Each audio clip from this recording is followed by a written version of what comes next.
Hi friends, welcome back. कैसे graduation के चक्कर में बच्चे बर्बाद कर रहे हैं अपनी ज़िंदगी। ग्रेजुएशन इज़ अ ट्रैप है ये क्या भैया, समझ नहीं आया। क्योंकि ग्रेजुएशन ट्रैप कैसे हो सकता है, या एटलीस्ट मेरे को ये समझ नहीं आया। ग्रेजुएशन वो करके, ये अलग बात है, कोई नकली डिग्री दे रहा है और तुम्हें कह रहा है ग्रेजुएट हो गए तो समझ में आता है। या तुम ऐसे कोई सब्जेक्ट्स में ग्रेजुएट हो रहे हो कि तुम्हें पता है उसके बाद कोई फ्यूचर ही नहीं होना। ग्रेजुएशन के बाद रखा गया। हाँ, ग्रेजुएट तो मिनिमम होना पड़ेगा। और इंडिया का ग्रेजुएट होता है अंडर ग्रेड यहाँ के इक्वल। हाँ, कहने का बीए जो है वो अकॉर्डिंग टू यूएस वो ग्रेजुएशन भी नहीं है, दैट इज अंडर ग्रेड।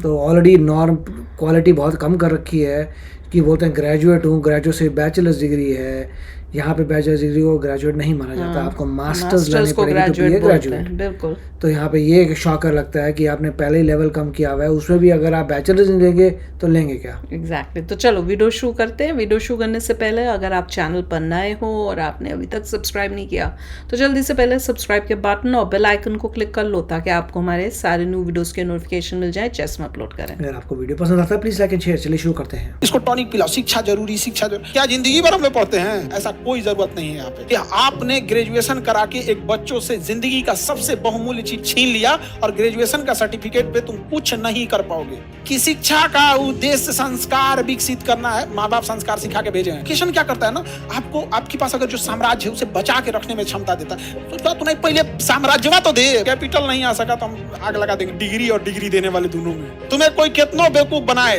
याद रखना, भाषण दे तो हमारा बात याद रखना। सबसे जरूरी क्या है? एक चीज जो बोलते हैं ना कि एजुकेशन बहुत जरूरी है, ये जरूरी है, ये जरूरी है। आपको सबसे ज्यादा छुपाया ये जाता है कि फाइनेंस जरूरी है। जरूरी क्या है? फाइनेंस। देखो, पैसा अगर नहीं आएगा ना, मेंटलिटी में डिफरेंस आने लग जाएगा। आप फाइनेंशियल स्थिति देख, अब तुम देखना, तुम जनरल डिब्बा में बैठ के देखो, वहां लोगों की बात करने का टॉपिक, मुद्दे अलग होंगे। तुम वही उठ के उसी ट्रेन के एसी डिब्बे में जाके देखो, वहां लोगों के बात करने का तरीका, स्टैंडर्ड लिविंग स्टाइल सब कुछ अलग हो जाएगा। एकदम कंप्लीट क्या रहेगा? डिफरेंट रहेगा। फ्लाइट में चल जाओ और ज्यादा रहेगा, उसमें चल जाओ, उसमें भी बिजनेस क्लास में, कोई दिक्कत, सब अलग हो जाता है। तो भारत के लोगों को ना छुप एग्जैक्टली ऐसा नहीं है कि अगर आप चाहें जहाँ पे साइंटिस्ट बैठे हैं वो अलग बात कर रहे हैं और जहाँ पे व्यापारी बैठे जो अमीर हैं मगर व्यापारी हैं उनकी टोटली बोगस होगी टॉक। तो फर्क तो है। पाया गया, क्योंकि देखिए भारत एक लोकतांत्रिक देश है। हमें अपनी जरूरतों के लिए हमने अपनी सरकार चुनी है। तो एक प्लान तरीके से इन्होंने कहा कि शिक्षा बहुत जरूरी है, क्योंकि उन्हें पता था कि शिक्षा अगर देंगे तो 25 साल लगेगा उसको नर्सरी, केजी, मैट्रिक, इंटर कराओ, फिर ग्रेजुएशन कराओ, फिर कंपटीशन दो, नौकरी दो, 25 साल। तो 25 साल शांत रहेगा, शांति से कहो इसको टॉनिक पिलाओ। शिक्षा जरूरी, शिक्षा जरूरी, फाइनेंस जरूरी है। फाइनेंस समझा गया कि नहीं गया? फाइनेंस जरूरी है। फाइनेंस से आप कहीं पे भी कोई साम्राज्य खड़ा कर सकते हैं। उसे सस्टेन करने के लिए शिक्षा की जरूरत होती है। तो कोई जरूरी थोड़ी खुद ही सस्टेन करेगा यहाँ पे। तो फाइनेंस खराब कर दिया। जापान ने कहा कि ये सब नौटंकी हमारे यहाँ नहीं चलेगा, ये जरूरी है, वो जरूरी है। कपड़ा पहनना जरूरी है तो भाषण देने की क्या जरूरत है? जैसे कपड़ा पहनना जरूरी है वैसे एजुकेशन जरूरी है। क्या जिंदगी भर हम लोग पढ़ते हैं? सीखते जिंदगी भर है। पढ़ाई का एक उम्र होता है 20-22 साल तक में आप अपनी पूरी मेन जो स्ट्रीम एकेडमिक स्कूल कॉलेज की पढ़ाई होती है उसे खत्म कर चुके होते हैं। उसके बाद वो टोटल फोकस करता है फाइनेंस पे। तो जापान के लोगों के पास पैसे ज्यादा हैं। पैसा जाने होने की वजह से लिविंग स्टैंडर्ड बढ़ गया है, खाने पीने का जो क्वालिटी है वो बढ़ गया है, जिस वजह से लोग बीमार कम पड़ते हैं। हमारे यहाँ लोगों के पास पैसे कम हैं, जिस वजह से खाने पीने की स्टैंडर्ड एकदम खराब है, एकदम न्यूट्रिशन के नाम पे तो जीरो है। इसी वजह से जब बीमार पड़ते हैं तो इतना तेजी से इनका हेल्थ डाउन होता है। सीधे जिला से गांव से जिला में, जिला से बड़े हॉस्पिटल में होगा पटना, पटना के ऊपर धरा के भेज देते हैं। सर जो हॉस्पिटल पकड़ता है ना, कहता है कि जाने वाला है, धैर्य रहो 2 दिन, 2 लाख लेके अगले दिन रेफर, 2 लाख लो अगले दिन रेफर करते करते करते ऊपर तक पहुंचाता है। जब लास्ट तक पहुंचते हैं तो किसी के पास कुछ बचा ही नहीं। इसका रीजन क्या है? हेल्थ सिस्टम अच्छा। देखो हमारा फूड बिहेवियर बहुत खराब है, हमारे पास पैसे नहीं है। और चाइना में, सॉरी जापान में इसने बहुत अच्छा किया है। जब आप अच्छा लिविंग स्टैंडर्ड कर देते हैं ना तो आपको हर जगह वैसी चाहिए। जैसे आपका घर एकदम, घर में कालीन बिछा होगा, साफ सफाई होगा, किसी घर में जाएंगे ना तो उसमें आपको कुछ फेंकने में भी अजीब लगेगा, तो तुम फेंक ही नहीं पाओगे। लेकिन क्या है कि हम लोग का स्टैंडर्ड भी वैसे ही है। जैसे घर, गरीबी की वजह से घर कैसे होते हैं, पूरे घर में कहीं फेंक दो, डस्टबिन की जरूरत नहीं है। बढ़िया घर रहता है तब ना डस्टबिन रखा जाता है कि हाँ यहीं फेंक सकते हो, यहाँ नहीं। गरीबी में इतना कमर तोड़ देता है, तुम कहीं फेंक दो। तो धीरे धीरे धीरे मेजॉरिटी लोगों को हम लोगों ने अपने देश में 5 किलो राशन के लिए लाइन लगा दी है। उनको हमको समझाना पड़ता है स्वच्छ भारत स्वच्छ भारत। रीजन क्या है कि गरीबी और कुपोषण में वो जन्म लिया है, उसको जैसे तैसे घर में रहा है बेचारा, गांव में जिंदगी बिताया, पैसे के अभाव में ऐसे विद्यालय में गया है, ना बाथरूम सही है, ना क्लासरूम सही है, ना उसके दिमाग में मेंटेलिटी भर गया है, तो समाज ऐसे ही रहता है। जापान ने ऐसा नहीं किया, स्टैंडर्ड ऑफ लाइफ इतना जबरदस्त है, सब लोग उसी टाइप के हैं। तो कोई कचरा होता है तो जेब में रख लेते हैं, डस्टबिन खोजते हैं, हर जगह वहां साफ सफाई के लिए झमेला नहीं करना पड़ता। और हम लोगों ने बेवकूफ बनाया, लोगों क्या किया, बेवकूफ बनाया। सबसे जरूरी क्या है, फाइनेंस। एक अनपढ़ से अनपढ़ इंसान गांव का एकदम कुछ नहीं पढ़ा है, भैंस चरा रहा है, आप उसको 10 लाख रुपया दो, 100 गो भैंस लाएगा। कितना लाएगा, 100 गो भैंस। तुम अभी ग्रेजुएशन करते रहना, उस 100 गो भैंस लाएगा, 6 महीना बाद सब भैंस बच्चा देने लगे। ऐसा उसका दूध प्रोडक्शन चालू हो गया, तुम्हारा ग्रेजुएशन फर्स्ट ईयर है, उसका निकल गया प्रोडक्शन। अब उसको जो 100 भैंस है वो अगले साल 200 हो जाएगी, दूध का प्रोडक्शन बढ़ गया। तुम अभी ग्रेजुएशन सेकंड ईयर में बीए लेके करते रहो, वो धीरे धीरे प्रोडक्शन करते करते चल गया, अपना कर्जा चुका देगा, अपना घर बना देगा। तुम ग्रेजुएशन थर्ड ईयर में, अब मगध यूनिवर्सिटी हो ना तो मरो ससुरे, तो नहीं तो मरो वहां पे, मर जा तू वहां पे। हमको इस बात से बहुत एलर्जी है कि आपने ग्रेजुएशन करा के एक बच्चों से जिंदगी का सबसे बहुमूल्य चीज छीन लिया, और ग्रेजुएशन का सर्टिफिकेट पे तुम कुछ नहीं कर पाओगे। तुम उस सर्टिफिकेटवा के दम पे कुछ करके दिखा दो। तुम अभी भी बस तुम्हें एक बैठने की एलिजिबिलिटी दे देगा कि तुम इस एग्जाम में बैठ सकते हो, तुम्हें कुछ देने वाला नहीं है। तुम ग्रेजुएशन का सर्टिफिकेट लेना बीए का, अब भर नोएडा, गाजियाबाद, दिल्ली, गुड़गांव घूमते रहना, हमको जॉब चाहिए।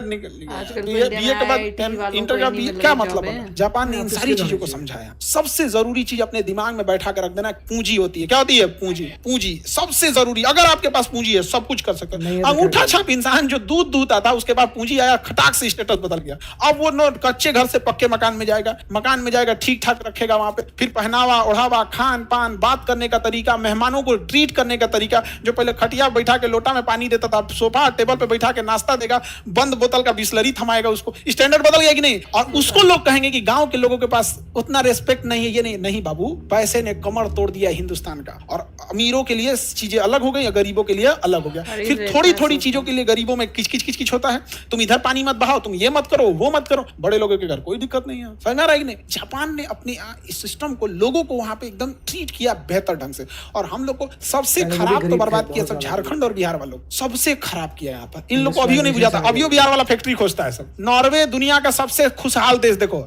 Norway, Sweden, Finland, Iceland, Denmark, दुनिया के 5 सबसे खुशहाल देश जहां गरीबी का नामो निशान नहीं है, एक भी गरीबी नहीं है। तुम अगर एक महीने बेरोजगार हो जाते हो तो तुम्हें 2.5 लाख रुपया महीना सरकार देती है, क्योंकि वहां सैलरी 5 लाख देते हैं सब। समझा क्या? कौन लेगा 2.5 लाख रुपया आराम से? और उन्होंने कहा कि एक, इतना ही नहीं, इतने खुशहाल है कि उन्होंने कहा कि हफ्ते में 1 दिन छुट्टी होती है, संडे नहीं 2 दिन दिया जाए, मंडे टू फ्राइडे। तो अब उन कंट्रीज में 100% लिटरेसी रेट है, 100% ग्रेजुएशन है, तो इतनी मास पॉपुलेशन नहीं है, बिना एजुकेशन के आप कुछ नहीं कर सकते। जीडीपी पर कैपिटा उनका आप देखो, तो वही तो समझाने की कोशिश करते हैं हम कि भैया जीडीपी पर कैपिटा एक्चुअली दिखाता है कि आपका पहुंचने के लिए, उस पैसे को लेने के लिए you have to work hard. बहुत स्ट्रगल है, बहुत। ये स्कैंडिनेवियाई देश में हफ्ते में 2 दिन, अभी वो लोग कह रहे हैं कि नहीं हफ्ते में हम 3 दिन छुट्टी देंगे, 4 दिन काम करेंगे। कौन सी फैक्ट्री लगी है वहां पे? नहीं लगी है। तो बेवकूफ बनाते हैं सब तुम लोग को, और हम सब बेवकूफ बन रहे होते हैं। ऐसा कोई जरूरत नहीं है। यहाँ पे प्राइम फोकस ऑफ एजुकेशन होना चाहिए कि हम अपना कैपिटल कैसे ले आ सकते हैं। अगर कैपिटल आ गया तो आपके अंदर 10 लोगों को रोजगार देने लोगों, समझ में आ गया कि नहीं आ गया? उसके आराम से हो जाएगा। जापान ने यही सब किया। आज हम लोग को बुलेट ट्रेन दे रहा है। 1960 में इसने बुलेट ट्रेन चलाया था। रीजन क्यों चलाया था? क्योंकि लोगों के पास इतना पैसा आ गया था, एजुकेशन को इतना बढ़ावा दिया था, इतना पैसा आ गया था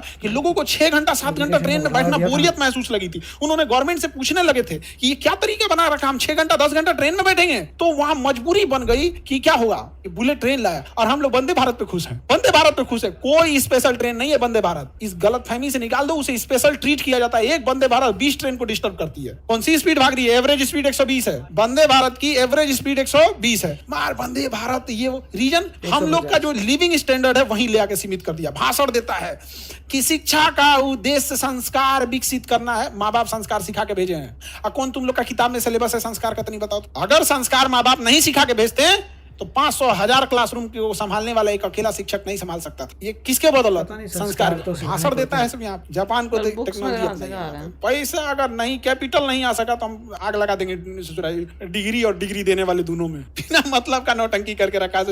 3 साल का ग्रेजुएशन हो, 4 साल कर दिया सब। नहीं तो एक और नहीं बानर मार दिलक बीच 3 साल का ग्रेजुएशन 4 साल हो गया। एक तो 3 साल में कुछ नहीं हो रहा था, 4 साल कर दिया उसको।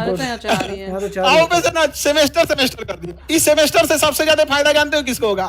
जो कॉलेज नकल कराते हैं उनको। पहले वो नकल कराने का 4000 रुपया सुविधा शुल्क साल में एक बार लेते थे, अब सेमेस्टर वाइज हो गया, अब साल में कितनी बार लेंगे? 2 बार। यानी पूरे ग्रेजुएशन में पहले जहां 3 बार लेते थे, अब 4 साल का ग्रेजुएशन सेमेस्टर वाइज होने के बाद 8 बार। अगर सुविधा शुल्क 2000 भी लेता है एक एग्जाम में पास कराने का, तो पूरे ग्रेजुएशन में 8 दूनी 16, 8 सेमेस्टर है, 16000 रुपया तुम केवल सुविधा शुल्क के नाम पे दे दोगे, क्योंकि तुम्हें नकल करके पास होना है। और इसमें तुम्हारी कोई गलती नहीं है, क्योंकि तुम्हें पता है तुम समझदार हो, ग्रेजुएशन करने से कुछ नहीं होता है। अपना समय तो बचाए, तुम समझदार हो। कौन जाएगा मरने के लिए कॉलेज में? कोई मतलब का नहीं। और यहाँ ये सबने एकदम बेहतरीन काम किया। इनका एजुकेशन सिस्टम अलग है। इनके एजुकेशन में, इनके स्कूल में मिड डे मील का खाना 5 स्टार होटल का होता है। जापान में मिड डे मील का खाना कैसा होता है? 5 स्टार होटल है। हम लोग का सोचा छिपकली गिरा थी खिचड़ी। तो जापान का बात अलग है, यहाँ पे डेवलप है। और जब ऐसा होने लगता है ना बाबू, देखो समाज में जब आपके पास कैपिटल आ जाएगा, पैसे आ जाएंगे ना, तो फिर आप दूसरे को रोजगार देने लगेंगे। फिर आप खुद से ना राशन छोड़ दीजिएगा, सब्सिडी वाला LPG छोड़ दीजिएगा। जब खुद से आपके घर में 2-4 आदमी आ जाएंगे, गाड़ी घोड़ा आ जाएगा, तो आपको खराब लगने लगेगा। है तो लिविंग स्टैंडर्ड केवल के एजुकेशन की वजह से नहीं, कैपिटल तुम्हें कोई कितना बेवकूफ बनाए, याद रखना, भाषण दे तो हमारा बात याद रखना। हमसे कई बार हमसे कोई मंच पे बोलता है तो हम मंच पे बोल देते हैं। एगो तो नया सगुफा सीखा है, शिक्षा मंत्री बन जाएंगे तो कौन सी कर लिया शिक्षा मंत्री हम लोग। देखो मैं तो सुन के काफी सरप्राइज्ड हुई हूँ कि इंडिया का एजुकेशन सिस्टम भी अब USA के टाइप हो रहा है। क्योंकि जैसे यहाँ पे होता है कि 3 साल नहीं होता। हम लोगों ने जब किया था इंडिया में BA तो हमने 3 साल में किया था। अब ऐसे लग रहा है, बताना यही बात है क्या कि अब 4 साल में होने वाला है? क्यों हो चुका है? नहीं, पर BA बुए तो नहीं थी, वो तो 3 साल ही थी। और साथ में जो करे सेमेस्टर की 2 बारी एग्जाम्स होंगे, वो यहाँ पे होते हैं। तो बिल्कुल उसी तरह से किया है कि भैया साल में अब एक ही तब पूरा साल पढ़ते रहो और एक एग्जाम देके काम खत्म। ऐसा नहीं, पहले 6 महीने पढ़ा, जो भी आधे साल पढ़ा उसका एग्जाम होगा, फिर उसके बाद आगे का पढ़ोगे उसका एग्जाम होगा। और कई केसेस में तो होता है कि वो पूरे जो लास्ट का होता है वो दोनों सेमेस्टर का होता है एग्जाम। वो डिपेंड करता है कि आप कौन कौन से कोर्सेज और प्रोफेसर जितना टफ करोगे उतना अच्छा है, ज़्यादा आएगा। जितना आप कॉपी चीटिंग वीटिंग करोगे तो तभी तो नौकरी नहीं मिलनी, जीरो स्किल हो जाएगी, वही तो नौकरी नहीं मिलेगी। अच्छा, ये कह तो रहे थे कि फाइनेंस तो वो ठीक है, पर वो फाइनेंस आएगा कहाँ? अगर तो आप अमीर घर के हो तो फिर ठीक है, पर अगर आप गरीब घर के तो फाइनेंस कहाँ से लाओगे? उसके लिए पढ़ के ही कहीं जॉब करके फिर कुछ करके तभी तो फाइनेंस आएगा। वो हुनर लाने के लिए आपको पढ़ना पड़ेगा ना। मतलब ये है कि 3 इडियट्स टाइप का पढ़ाई। हाँ, रट्टू तोता वाले तो हो रहे। पर ये है कि सिचुएशन अब इंडिया में काफ़ी ख़राब हो रही है, क्योंकि ऐसे सुनने में ये भी आ रहा है कि IIT के लोग जो पास आउट हो रहे हैं उन्हीं को जॉब नहीं मिल रही है। जो मतलब डिपेंड करता है, अगर पर ये है कि कोर्स क्या कर रहे हो, वो भी है कि आप IIT में पढ़ क्या रहे हो, क्या उसका डिमांड है भी कि नहीं है, स्किल्स कितनी है, एग्जैक्टली डिपेंड करेगा। तो चलो, अगर आपको भी कुछ इस बारे में पता है तो ज़रूर शेयर करना। तो मिलते हैं नेक्स्ट वीडियो में बहुत ही जल्द। Till then take care and bye bye. तो अगर आप मेरे इस चैनल पे नए हो तो जल्दी से सब्सक्राइब के बटन को हिट करो और बेल आइकन को क्लिक करो, ताकि आपको मेरा जब नया वीडियो मैं लगाऊं आपको उसके बारे में जल्दी से पता चल जाए।